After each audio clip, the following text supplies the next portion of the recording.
તો મિત્રો તમને ખબર હશે કે આપણે હાલમાં બેઝિક ટોપિકનો અભ્યાસ કરી રહ્યા છીએ. ધોરણ 10 ની અંદર વિજ્ઞાન વિષયમાં તમને જો કેમિસ્ટ્રી પાર્ટમાં તકલીફ પડે છે તો બેઝિક પાર્ટ સમજવા ખૂબ જ જરૂરી છે.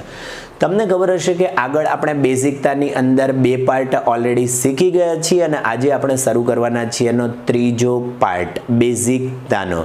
જે વિદ્યાર્થી મિત્રોએ પહેલા 2 પાર્ટ નથી જોયા ઉપર આઈ બટન પર ક્લિક કરી બંને પાર્ટને જોઈ શકે છે. અને મિત્રો ખાસ બાબત, તમારી ચેનલ ડી.એમ પટેલમાં તમારું સ્વાગત છે. અને આગળ આપણે બીજા પાર્ટની અંદર કેટલાક સ્ટેપ જે સૂત્રો બનાવવાને લગતા હતા એ શીખી ગયા છીએ અને એ તમારી સામે છે. આ પાર્ટ તમે શીખી ગયેલા છો, જેની અંદર મેં તમને એક તત્વ, એક 2 તત્વ આનો મેં અભ્યાસ બેઝિકતાનો શીખવાડેલો છે. અને અહીંયા આપણે શરૂ કરીએ છીએ અને ત્રીજા પાર્ટમાં ચોથા સ્ટેપથી. કેમ?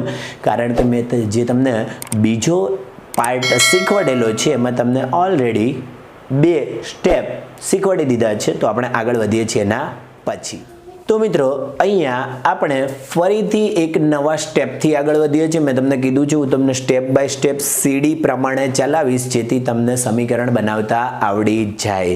ચલો કે સૂત્રો કેવી રીતે બને પહેલો પાર્ટ શીખી ગયા સૂત્રો ઉપર, એના આગળ શીખી ગયા એ માત્ર તત્વો ઉપર, અને આજે પણ આપણે સૂત્રમાં થોડી પ્રેક્ટિસ કરવાના છીએ. ચાલો તો જોઈએ આપણે.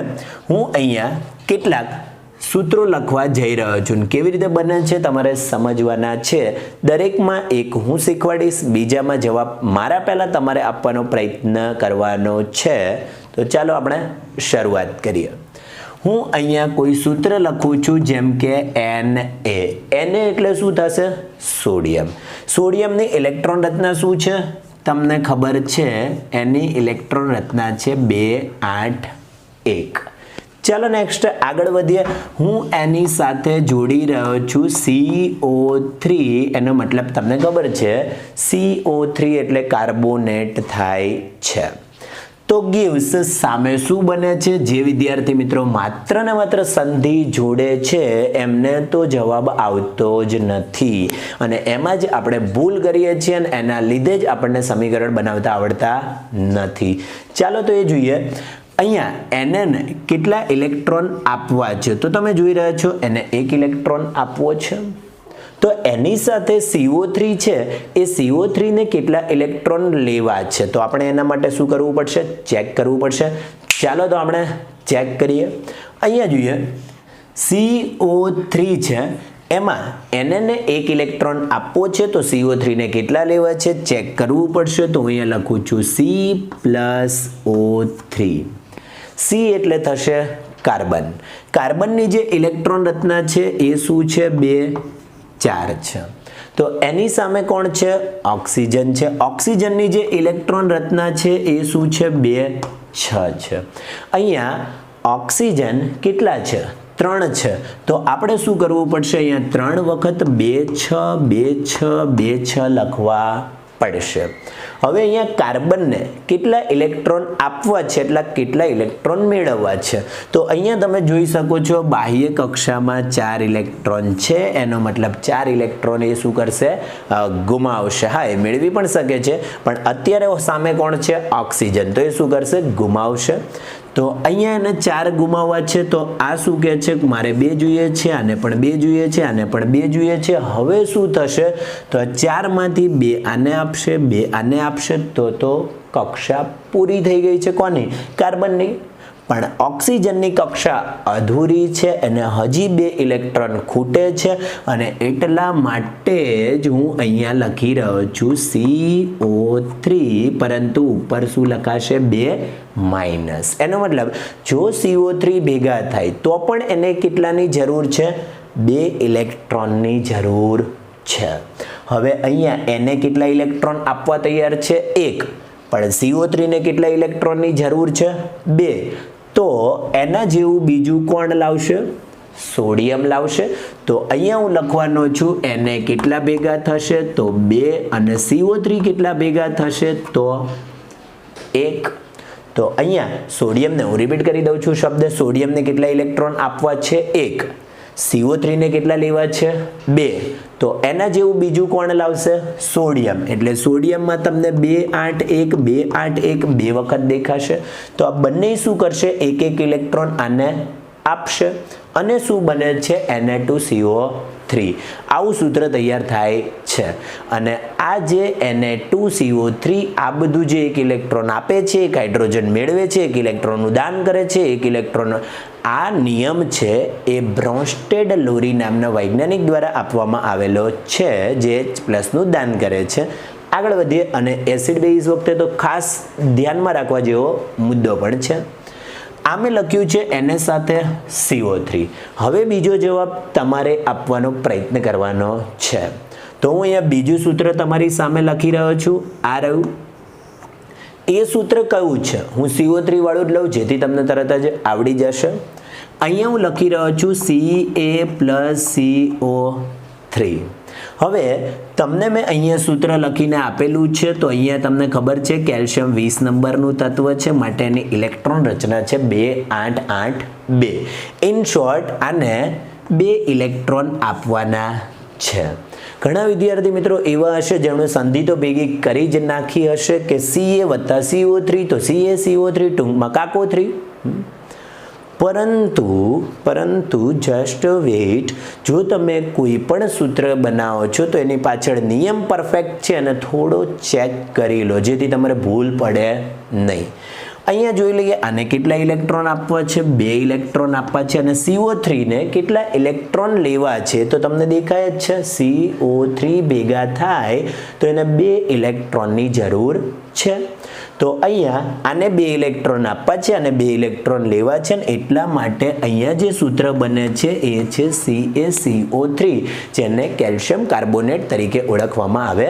છે તો મિત્રો આ હતું ચોથું સ્ટેપ મેં તમને કીધેલું છે હું તમને સ્ટેપ બાય સ્ટેપ શીખવાડીશ મેં આગળના પાર્ટમાં 3 સ્ટેપ શીખવાડ્યા આ ચોથું સ્ટેપ હતું ચલો આગળ વધીએ 5મા સ્ટેપ તરફ નેક્સ્ટ તો હું ફરીથી એક સૂત્ર લખી રહ્યો છું અને એની નીચે તમને ખબર છે બીજાનો જવાબ તમારે મારી પહેલા આપવાનો છે તો પહેલા ઉપર ખાસ ફોકસ કરીને બેસો તમને જવાબ આવડી જ જશે તો ચાલો હું અહીંયા એક સમીકરણ ફરીથી લખી રહ્યો છું અને એ કયું છે તો એ છે Na+NO3 હું અહીંયા માત્ર Na વાળા એટલા માટે લઈ રહ્યો છું કારણ કે તમને ખબર પડશે કે એક ઉપર જો તમને સૂત્ર આવડે છે તો બધા ઉપર તમને સૂત્ર આવડવાના છે જ ચાલો કે મેં સહેલું સૂત્ર લખ્યું છે આ હું શીખવાડવાનો છું આના પછી જો તમારું મગજ દોડી રહ્યું છે તો બીજાનો જવાબ તમારે આપવાનો છે જ્યારે બીજાનો જવાબ તમે આપશો તો મને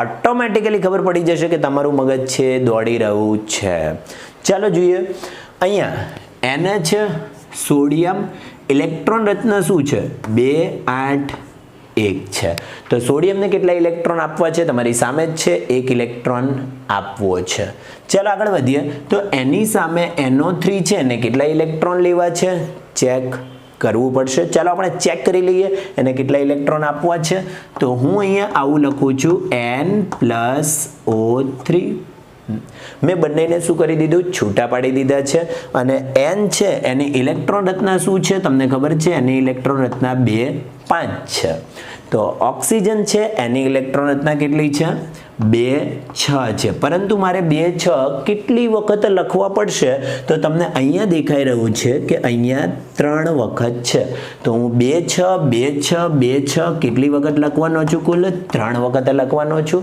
હવે તમે માર્ક કરજો નાઇટ્રોજન શું કહે છે પોતે અધાતુ છે કે મારે 3 ઇલેક્ટ્રોન જોઈએ છે ફરીથી નાઇટ્રોજન શું કહે છે મારે 3 ઇલેક્ટ્રોન જોઈએ છે તો એની સામે ઓક્સિજન શું કહે છે મારે પણ 2 ઇલેક્ટ્રોન જોઈએ છે મારે પણ 2 ઇલેક્ટ્રોન જોઈએ છે અને મારે પણ 2 ઇલેક્ટ્રોન જોઈએ છે હવે પ્રોબ્લેમ થયો તમને ખબર છે આવો પ્રોબ્લેમ થાય ત્યારે આપણે શું કરીએ છીએ એકને તો ઇલેક્ટ્રોન આપવા જ પડશે તો કોણ ઇલેક્ટ્રોન આપશે નાઇટ્રોજન કેમ કે સામે તો કોણ છે બધાના પપ્પા ઓક્સિજન છે તો અહીંયા એ કેટલા ઇલેક્ટ્રોન આપી શકે મેક્સિમમ 5 તો 5 માંથી 2 ઇલેક્ટ્રોન આને આપે છે 2 ઇલેક્ટ્રોન આને આપે છે અને લાસ્ટમાં 1 ઇલેક્ટ્રોન આને આપે છે છતાં પણ ઓક્સિજનને 1 ઇલેક્ટ્રોન ઘટે છે ઉણપ પડે છે તો હું અહીંયા લખું છું NO3 પણ લાસ્ટમાં શું લખીશ માઇનસ, હા, તમારે જ્યારે એકની જરૂર હોય તો તમે એવું ના લખી શકો -1, ચાલે, બટ તમારે લખવાનું છે શું? NO3 માઇનસ, તો પણ ખબર પડી જશે કે આને એક જ ઇલેક્ટ્રોનની જરૂર છે. તો સોડિયમને કેટલા ઇલેક્ટ્રોન આપવા છે? 1 ઇલેક્ટ્રોન આપવો છે. તો એની સામે NO3 છે, એને કેટલા ઇલેક્ટ્રોન મેળવવા છે? 1 જ ઇલેક્ટ્રોન મેળવવો છે. માટે જ એનું જે સૂત્ર બને છે એ કયું બને છે?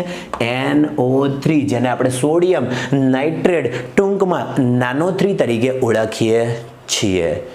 જો તમને આ સૂત્રમાં સેજ પણ ડાઉટ છે તો એકવાર રિવાઇઝ કરી લેજો, કારણ કે હવે પછીનું સૂત્ર છે એ તમારો IQ ટેસ્ટ કરવા માટે છે.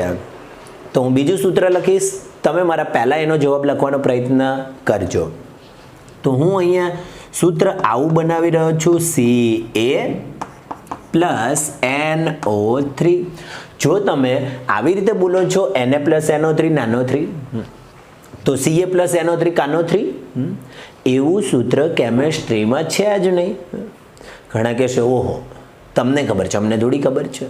ધીમે ધીમે તમે પણ એ બાજુ ટેવાઈ જશો. જ્યારે આવા સૂત્ર આવશે ને કે Na+NO3, તો મગજમાં જ રહેશે કે એને સાથે NO3 જોડાય તો માત્ર NaNO3 જ બને. હમણાં આપણે શીખ્યા Na2SO4, તો એને સાથે SO4 જોડાય તો Na2SO4 જ બને. બાકી કોઈ સૂત્ર કેમેસ્ટ્રીમાં બનતું નથી. એ તમને ધીમે ધીમે ખબર પડતી જશે.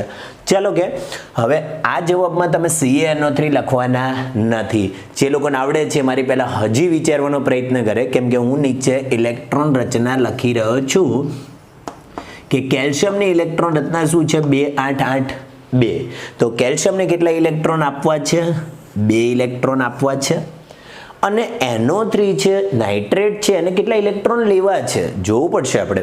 તો અહીંયા આપણે ગણેલા તો છે જ કે NO3 ને 1 ઇલેક્ટ્રોનની જરૂર છે. આને કેટલા ઇલેક્ટ્રોન આપવા છે? 2. પેલાને કેટલા ઇલેક્ટ્રોન લેવા છે? 1. તો એના જેવું બીજું કોણ લાવશે? એના જેવું બીજું લાવશે NO3, એટલે કે નાઇટ્રેટ. તો જ જવાબ મળશે આપણને. હવે NO3 જો 2 ઇલેક્ટ્રોન છે, એ 2 તત્વો 2 વખત ભેગા થશે, તો તમે એનું સૂત્ર કઈ રીતે લખશો? કે Ca2NO3. તો હું તમને જાણકારી આપી દઉં, જ્યારે આવા 2 ભેગા થાય છે ત્યારે તમે આગળ 2 વર્ડ્સ યુઝ કરી શકો નહીં. આગળ તમે આંકડા ત્યારે જ મૂકી શકો જ્યારે તમે સમીકરણને સમતોલિત કરતા હોય, અને સમતોલિત સમીકરણનો પાર્ટ હજી અને એક પાર્ટ પછી આવવાનો છે. એટલે તમે સૂત્રમાં માસ્ટર થઈ જાઓ પછી સમતોલિત કરવાનું છે. તો અત્યારે માત્ર આને કેવી રીતે લખાય એ હું શીખવાડી રહ્યો છું. કે જ્યારે તમે આવું કોઈ સૂત્ર લખો છો તો હું અહીંયા શું લખું છું? NO3 2 વખત છે તો અહીંયા કૌંસ કરીને શું લખાશે? NO3 કૌંસની બહાર લખાશે ટ્વાઇસ. એનો મતલબ એવો થયો આને કહેવાય કેલ્શિયમ નાઇટ્રેટ.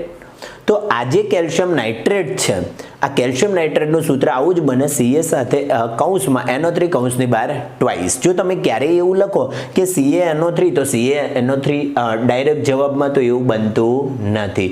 આવી જ રીતે ઘણા બધા બને છે. તમને એક બીજું પણ એક્ઝામ્પલ આપી દઉં કે તમે આમાં જ Ca ની જગ્યાએ જો Mg તત્વ યુઝ કરો છો, Mg એટલે મેગ્નેશિયમ, એની સાથે NO3 યુઝ કરો છો, તો હું લખું છું +NO3.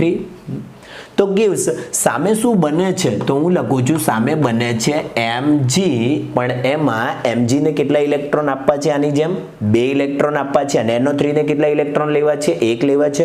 તો NO3 કેટલી વખત ભેગા થાય છે? 2 વખત. એટલે આપણે આવું લખીએ છીએ MgNO3 કૌંસની બહાર ટ્વાઇસ. આને શું કહેવાય છે? Magnesium nitrate.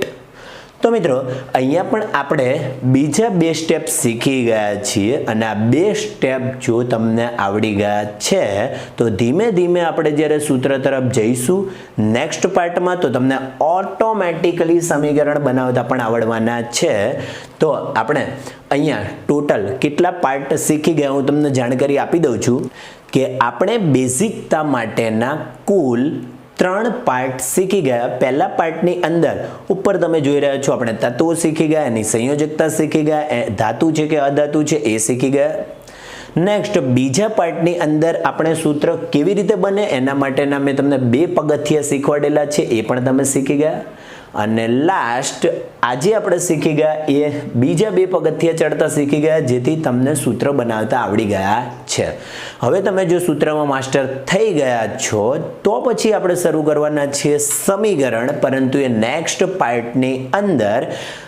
હવે વિદ્યાર્થી મિત્રો, જો તમને ખરેખર વિડીયો ગમતો હોય તો એને લાઈક કરવાનું ભૂલશો નહીં. અને વળી પાછા મળીશું સમીકરણ માટે નેક્સ્ટ પાર્ટની અંદર. આપણે લાંબા સમીકરણ જે અત્યાર સુધી તમે એવું બોલો છો કે NaOH પ્લસ HCl તો gives NaCl પ્લસ H2O, તો આવા લાંબા સમીકરણ બને છે કેવી રીતે?